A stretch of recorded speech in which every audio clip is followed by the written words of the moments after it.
Mari kita tundukkan hati kita. Mari kita kembali berdoa untuk bersama-sama kita akan merenungkan kebenaran firman Tuhan. Kita berdoa. Bapa yang baik, terima kasih ya Tuhan kami, Yesus Kristus, Juru Selamat kami yang hidup. Terima kasih Tuhan, di awal pekan ini, kembali lagi Tuhan kami bersama-sama mengucap syukur kepadamu ya Bapa. Seraya menaikkan pujian dan syukur kami untuk meninggikan namamu sebagaimana lagu pujian yang sudah kami naikkan bersama-sama. Terima kasih Bapa. Tuhan menyertai, memberkati semua anak-anak-Mu yang telah hadir bersama-sama dalam ibadah virtual kami pada pagi hari ini. Kami sambut kebenaran firman-Mu ya Tuhan, di dalam nama Yesus Kristus kami berdoa. Amin. Puji Tuhan. Baik, saudara-saudaraku yang terkasih dalam nama Yesus Kristus, nama yang kudus, yang terus memberikan motivasi yang besar bagi kita untuk selalu bersyukur senantiasa. Mari saudaraku, kita kembali membuka Alkitab kita dari kitab Efesus pasal 2. Mari saudara-saudaraku, kitab Efesus pasal 2. Ya, kita akan mengambil waktu yang agak panjang untuk membahas, ya, melihat banyak hal yang Tuhan ajarkan bagi kita dari Efesus pasal 2 ayat 1 sampai 3 ya. Namun saya akan membacakan sekali lagi dari ayat 1 sampai ayatnya yang ke-5. Demikian firman Tuhan. Kamu dahulu sudah mati karena pelanggaran-pelanggaran dan dosa-dosamu. Kamu hidup di dalamnya karena kamu mengikuti jalan dunia ini, karena kamu mentaati penguasa kerajaan angkasa, yaitu roh-roh yang sekarang sedang bekerja di antara orang-orang durhaka. Sebenarnya, dahulu kami semua juga terhitung di antara mereka ketika kami hidup di dalam hawa nafsu daging dan menuruti kehendak daging dan pikiran kami yang jahat. Pada dasarnya kami adalah orang-orang yang harus dimurkai sama seperti mereka yang lain. Tetapi Allah yang kaya dengan rahmat oleh karena kasih-Nya yang besar, yang dilimpahkannya kepada kita, telah menghidupkan kita bersama-sama dengan Kristus, sekalipun kita telah mati oleh kesalahan-kesalahan kita, oleh kasih karunia kamu diselamatkan. Ya, puji Tuhan Bapak Ibu Saudara. Kita akan terus berlanjut untuk melihat gambaran dari kehidupan kita di waktu yang lalu, masa yang lalu, dan masa kini. Ya, Bapak Ibu Saudaraku yang dikasihi Tuhan Yesus, di sini kita sudah melihat 1-2 kali tentang bagaimana kehidupan kita di masa yang lalu dan apa-apa saja yang menjadi bagiannya, di mana sangat kontras, berlawanan, ya, keadaan kita yang dahulu sebelum kita di dalam Kristus, sebelum kita diselamatkan, dan bagaimana saat ini sesudah kita menerima keselamatan hidup yang kekal oleh kuasa kebangkitan Yesus Kristus yang kita kenal itu adalah merupakan anugerah, ya, kasih karunia Tuhan. Dan saudara-saudara, juga di sini kita melihat di ayat 1 ini, Paulus berbicara secara program Tuhan yang berbeda, ya, antara apa yang dahulu itu maksudnya bukan hanya keadaan kita dalam posisi sebagai manusia yang berdosa, ya, tetapi juga posisi kita sebagai bangsa-bangsa lain, ya. Karena Paulus berbicara kepada kita sebagai bangsa-bangsa lain itu sangat dibedakan di dalam sejarah, ya, dalam timeline daripada Tuhan, bahwa dulu kita adalah bangsa-bangsa lain yang tidak diperhitungkan oleh Tuhan, karena kita bukanlah bagian dari program Allah yang dulu, ya, yaitu program Allah untuk umatnya Israel. Dan ini bisa kita lihat di ayat 11, ya. Ayat 11, ya, supaya lebih membuka lagi wawasan kita bagaimana dalamnya, ya, pengertian tentang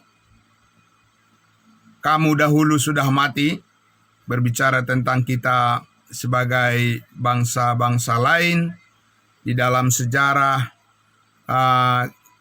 kehidupan manusia adalah orang-orang yang tidak mempunyai pengharapan sama sekali. Berbeda dengan bangsa Israel, bangsa pilihan Tuhan, mereka dari dulu sudah mempunyai pengharapan, Bapak Ibu, ya. Orang-orang Israel sudah mempunyai janji dari Tuhan sejak dari nenek moyang mereka. Kalau kita tidak ada itu. Tuhan tidak pernah berjanji kepada nenek moyang kita akan menyelamatkan keturunannya. Tapi kalau bangsa Israel, Tuhan berjanji pada nenek moyang mereka akan menyelamatkan keturunannya. Nah, kita lihat di ayat 11, Bapak Ibu Saudara, dikatakan di situ, karena itu ingatlah bahwa dahulu kamu.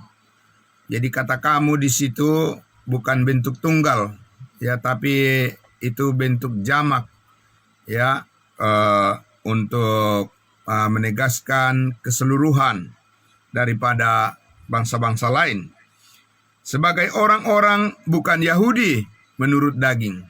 Ya, kita bukan orang Yahudi, bukan orang-orang Israel menurut daging. Siapa yang menurut daging? Orang Yahudi, 12 suku keturunan Yakub, ya.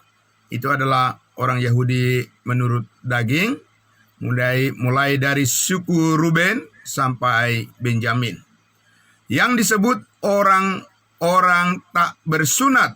Siapa orang-orang bersunat? Orang-orang bersunat adalah orang-orang Israel, orang-orang Yahudi, karena di dalam perjanjian sunat yang diperintahkan oleh Allah kepada Abraham adalah tanda bahwa mereka adalah milik Tuhan yang dipisahkan dari semua bangsa di dunia ini. Jadi orang-orang Israel itulah yang disebut orang-orang bersunat. Kalau ada bangsa-bangsa lain, agama-agama lain itu misalnya mempraktekkan sunat sebagai tanda kelompok mereka, Bapak Ibu Saudara, itu akal-akalan manusia. Hanya orang Israel yang sah di hadapan Tuhan, yang diakui sebagai orang yang sah mempraktekkan sunat. Bangsa-bangsa lain itu tidak ada perintah Tuhan atau tidak ada perkenanan Tuhan bagi bangsa-bangsa lain untuk melakukan sunat. Karena sunat itu adalah tanda lahiriah perjanjian Allah dengan Abraham dan keturunannya 12 suku bangsa Israel sebagai tanda pemisahan bahwa orang Israel adalah milik Tuhan, milik kepunyaannya, bangsanya yang kudus, yang akan dijadikan sebagai channel berkat kalau mereka menerima Yesus sebagai Tuhan dan Juru Selamat sebagai Raja mereka. Nah, jadi Bapak Ibu Saudara, sini kembali lagi Paulus menegaskan kamu itu disebut orang-orang tak bersunat oleh mereka yang menamakan dirinya sunat, yaitu sunat lahiriah yang dikerjakan oleh tangan manusia, bukan yang dikerjakan oleh Roh Kudus, ya. Karena saudara, kalau dikatakan kita ini adalah orang bersunat, bisa juga, tapi bukan bersunat secara lahiriah, tetapi bersunat secara rohaniah. Karena arti sunat itu adalah pembersihan, penyucian. Nah, saudara dan saya sudah disunat secara rohani, yaitu bahwa semua dosa kita sudah dibersihkan oleh darah Yesus Kristus Tuhan kita. Ya, jadi dengan demikian kita menjadi bersih, menjadi suci karena darah Tuhan Yesus, bukan karena tanda lahiriah secara jasmani. Itu orang Israel yang diperkenankan Tuhan untuk menandai diri mereka secara lahiriah, ya, secara jasmani. Kalau kita ditandai dengan meterai Roh Kudus di pasal 1 ayat 13, ketika kamu percaya dimeteraikan dengan Roh Kudus. Itulah tanda bahwa saudara dan saya adalah milik Tuhan Yesus, milik Allah. Kita adalah orang-orang kudusnya Tuhan, dan kita adalah tubuh Kristus. Nah, saudaraku yang dikasihi Tuhan Yesus, di ayat 12 dikatakan bahwa waktu itu dulu, ini masih dalam konteks dalam program Allah dulu. Kalau Bapak Ibu Saudara lihat bagan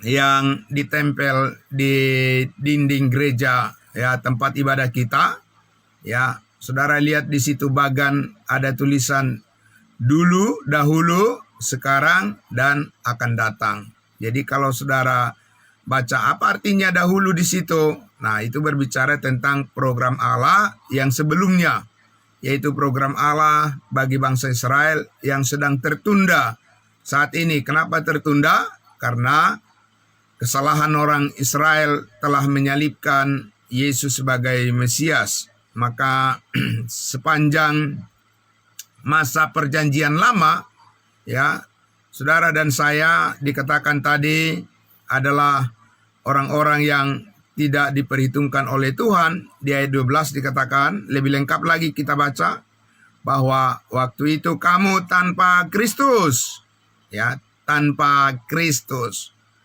Ini akan menjadi sangat jelas kata-kata yang disampaikan oleh kata-kata firman Tuhan. Ya, ini firman Tuhan Bapak Ibu Saudara. Jadi bukan Paulus yang mengatakan ini.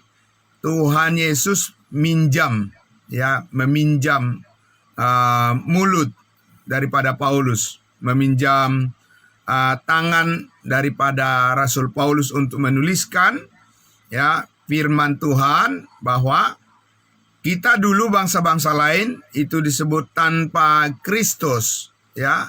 Kenapa tanpa Kristus? Karena Kristus Yesus itu dijanjikan oleh Allah adalah untuk bangsa Israel. Dia lahir untuk bangsa Israel, ya. Dia hadir untuk menyelamatkan umatnya Israel, ya. Yesus berkata, "Aku diutus hanya kepada domba-domba yang hilang dari umat Israel." Ya, tidak patut mengambil roti ya, yang diperuntukkan untuk anak-anak dan dilemparkan kepada anjing. Itu perkataan Tuhan Yesus semua untuk menegaskan ketika dia lahir, ya, dia lahir datang untuk menggenapi janji Allah kepada umatnya Israel. Sedangkan bangsa-bangsa lain itu dikatakan adalah tanpa Kristus, ya. Dan dikatakan di ayat 12 tidak termasuk kewargaan Israel. Ya, Bapak Ibu Saudara. Jadi dulu ketika masa program Allah ditujukan kepada bangsa Israel, program kerajaan sorga, ya, yang dibawa oleh para nabi sampai kepada Yesus Kristus dan 12 rasul, saudara, orang-orang Israel sebagai bangsa yang bersunat, orang-orang yang bersunat, mereka adalah bangsa pilihan dan bangsa-bangsa lain itu disebut bangsa kafir. Ya, kembali lagi di terjemahan Alkitab yang berbahasa Indonesia, di terjemahan baru edisi yang kedua, kembali lagi bangsa-bangsa lain itu diterjemahkan bangsa kafir. Ya, Bapak Ibu Saudara. Ya, bangsa kafir yang tidak mengenal Allah dan tidak mempunyai dikatakan Kristus dan tidak termasuk kewargaan Israel dan tidak mendapat bagian dalam ketentuan-ketentuan yang dijanjikan oleh Allah kepada siapa? Kepada Israel, Bapak Ibu Saudara. Jadi kalau dulu misalnya orang-orang dari bangsa lain itu ingin mengenal Tuhan yang benar, pencipta langit dan bumi, bagaimana caranya Bapak Ibu Saudara? Seperti jemaat Efesus ini kan Bapak Ibu Saudara berada di Asia kecil, ya, di bangsa lain, ya, yang saat ini dikenal sebagai negara Turki, ya. Kemarin sudah disampaikan oleh hambanya Bapak Pendeta Joksen Pardosi, ya, menjelaskan di khotbah beliau, khotbah Minggu, bahwa ada jemaat kudusnya Tuhan di Asia kecil yang saat ini kita kenal sebagai negara Turki, termasuk jemaat Efesus ini. Jadi, saudara, mereka, ya, adalah bagian dari bangsa-bangsa lain yang tidak mendapat bagian dan ketentuan-ketentuan perjanjian Allah. Kalau ada dari bangsa lain ingin mengenal Allah, ya, haruslah melalui bangsa Israel. Mereka harus beragama Yahudi. Sekarang kita tidak perlu harus beragama Yahudi untuk mengenal Allah, kan? Sekarang kita tidak perlu menjadi menganut agama Yahudi supaya kita mengenal Yesus Kristus. Tapi dulu tidak bisa, Bapak Ibu Saudara.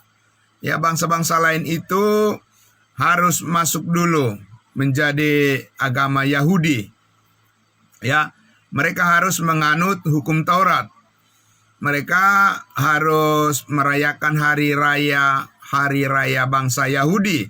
Mereka harus datang ke Yerusalem untuk merayakan hari raya Pentakosta, Bapak Ibu Saudara. Ya, jadi itu mereka harus bersunat.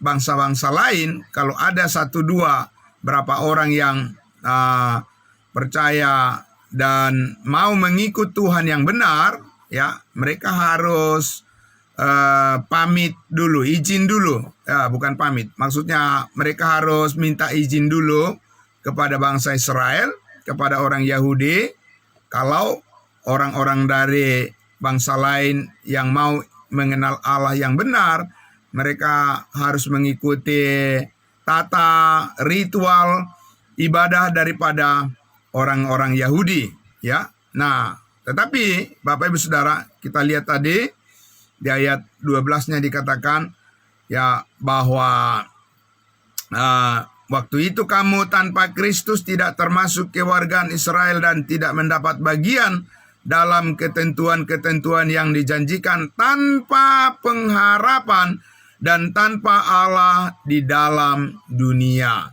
Jadi ini satu segmen yang ditambahkan lagi pada pagi hari ini untuk memahami konteks daripada kalimat firman Tuhan yang disampaikan oleh Rasul Paulus di pasal 2 ayat 1. Kamu dahulu sudah mati. Jadi artinya di sini Bapak Ibu Saudara, bukan saja karena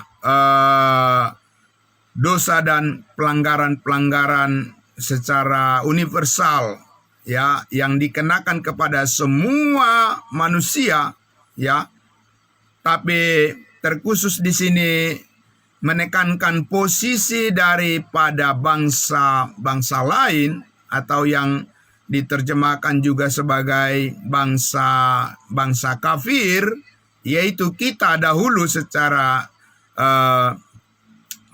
bangsa tidak mempunyai pengharapan, dikatakan tadi ya di ayat 12-nya, tidak mempunyai pengharapan dan tanpa Allah di dalam dunia, berarti berjalan ya semua bangsa-bangsa lain itu dahulu berjalan tanpa pengenalan akan Tuhan yang benar, dan mereka semua adalah para penyembah berhala.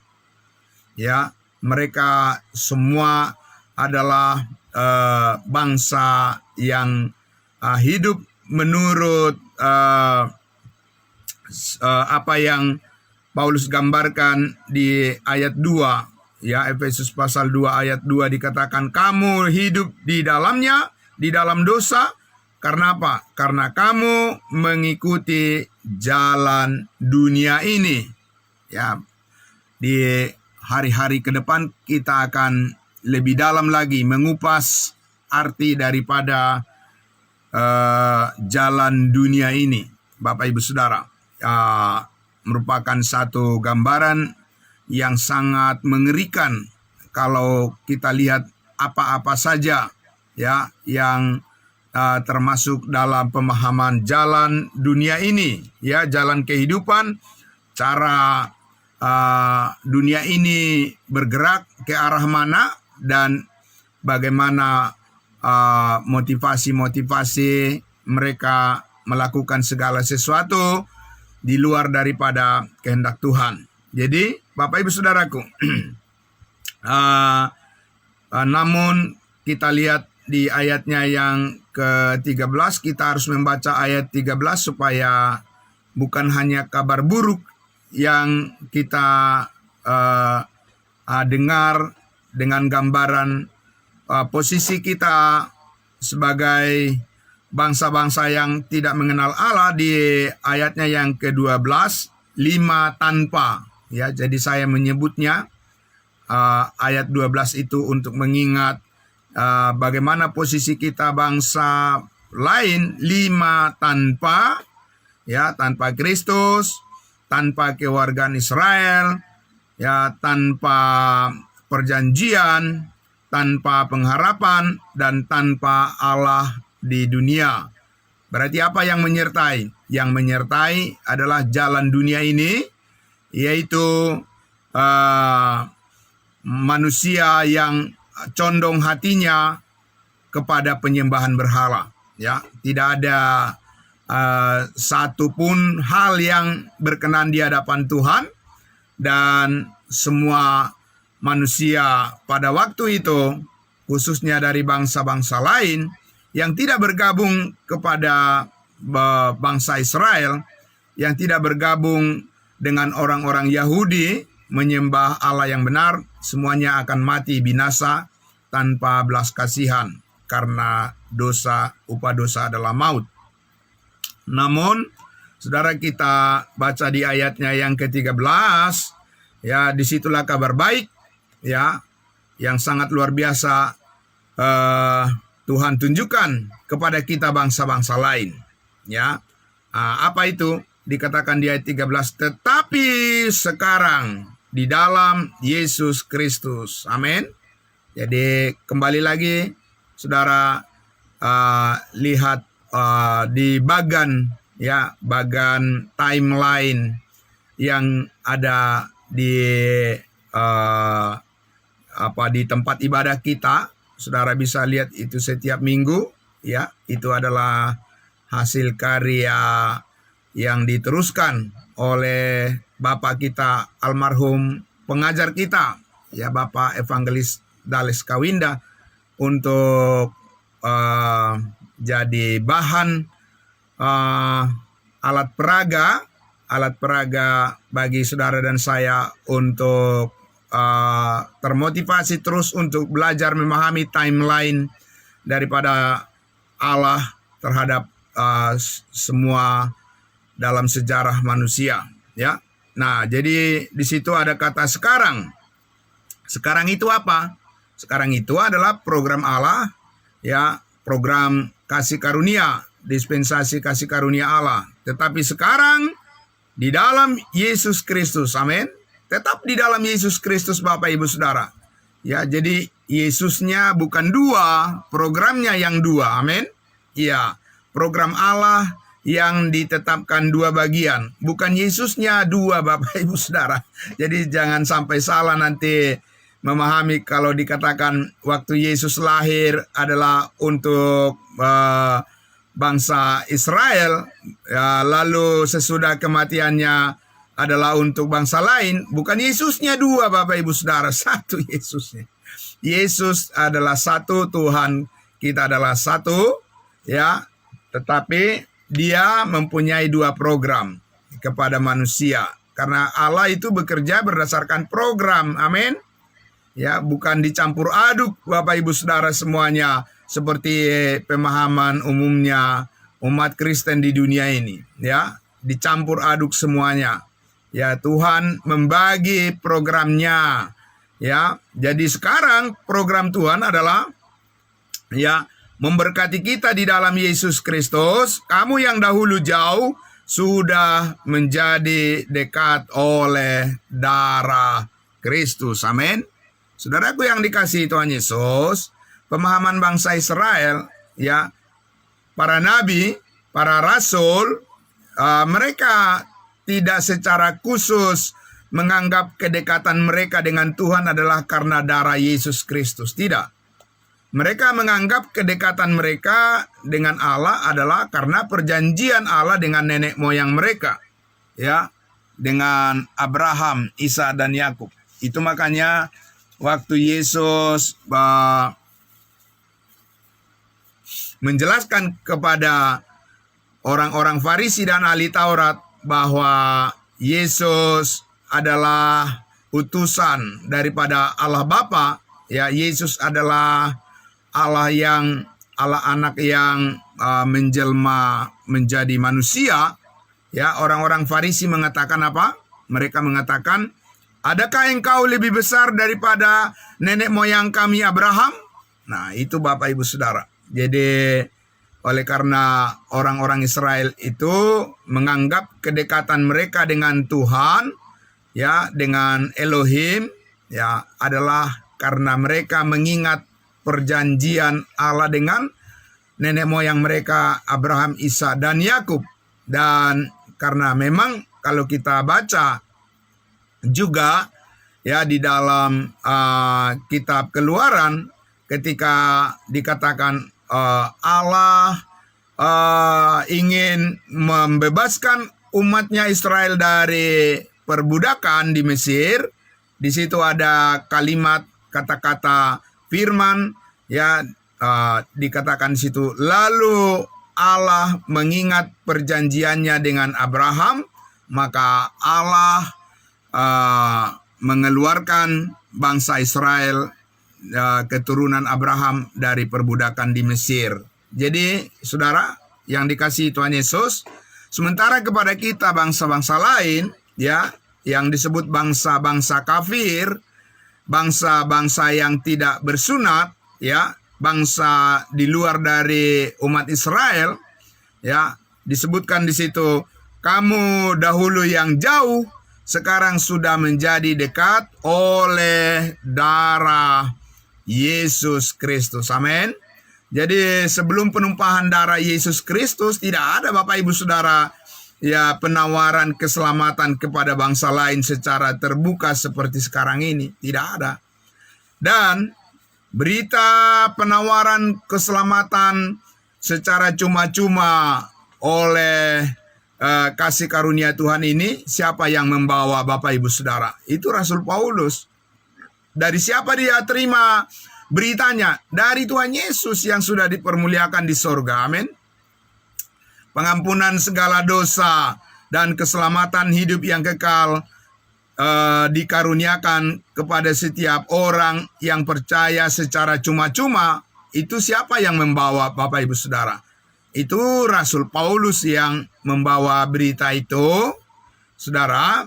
Meskipun pada akhirnya rasul-rasul yang lain, Petrus, Yohanes, ya, mereka juga memberitakan tentang kematian Yesus Kristus, tetapi bukan dalam konteks, ya, bukan dalam konteks program Allah di bawah kasih karunia Tuhan, yaitu berkaitan dengan, ya, keselamatan kita di dalam tubuh Kristus, dalam gereja tubuh Kristus, ya. Sebab Yohanes, Petrus, ya, Yakobus, mereka berbicara tentang keselamatan mereka berkaitan dengan perjanjian Allah dengan nenek moyang mereka Abraham. Dan tujuannya adalah supaya bangsa Israel kembali dipulihkan, ya, di tengah-tengah dunia ini mereka akan menjadi bangsa yang kudus, dan suatu saat itu akan diwujudkan pada saat Yesus datang kedua kali. Jadi bukan sekarang, ya, tujuan maksud daripada Petrus, Yohanes, dan Yakobus bukan ditujukan untuk saat program Allah saat ini, yaitu program dispensasi kasih karunia, karena bangsa Israel itu hidup di bawah hukum Taurat dan kita tidak hidup di bawah hukum Taurat. Jadi saudaraku yang dikasihi Tuhan Yesus, ya, sungguh luar biasa, ya, mempelajari secara komplit tentang siapa kita dahulu, siapa kita sekarang, dan bagaimana kita di masa yang akan datang. Itu sangat luar biasa. Amin. Nah, terima kasih saudaraku yang dikasihi Tuhan Yesus. Tetaplah setia di dalam pembelajaran ini, supaya saudara dan saya tidak ada yang ketinggalan, ya, tidak ada pengetahuan kita yang tidak tersusun rapi, tapi biarlah pemahaman kita tentang Yesus Kristus Tuhan dan Juru Selamat kita sebagai kepala tubuh Kristus dan kita adalah anggota-anggotanya. Kita mempunyai keharmonisan di dalam pemahaman kita supaya tidak ada pertentangan di antara kita karena perbedaan pengertian tentang kebenaran itu sendiri. Amin. Dan berdoalah supaya semua orang-orang kudusnya Tuhan disatukan menjadi dewasa di dalam pengetahuan akan anak Allah, Yesus Kristus Tuhan kita, dan kita adalah anggota-anggota tubuhnya. Dengan demikian kita menjadi solid sebagai sebuah tim di dalam gereja tubuh Kristus. Hanya damai sejahtera Tuhan dan sukacitalah yang akan memenuhi hati dan pikiran kita sepanjang kita masih diberi kesempatan untuk melayani Tuhan sampai hari pengangkatan di awan-awan. Amin. Mari kita berdoa. Terima kasih Bapa dalam surga, karena kini Engkau memperdekatkan kami dengan Allah oleh karena darah-Mu Yesus Kristus yang tertumpah di Bukit Kalvari 2000 tahun yang lalu telah menjadi fondasi iman kami. seluruh hidup kami terikat kepada kebenaran-Mu, kasih karunia-Mu itu. Dan oleh karena itulah kami sangat bersyukur, kami mengenal Engkau sebagai Allah, sebagai Tuhan dan Juru Selamat kami yang hidup, sebagai penguasa atas hidup kami dan sumber berkat, damai sejahtera dan sukacita bagi kami semua anggota-anggota tubuh Kristus.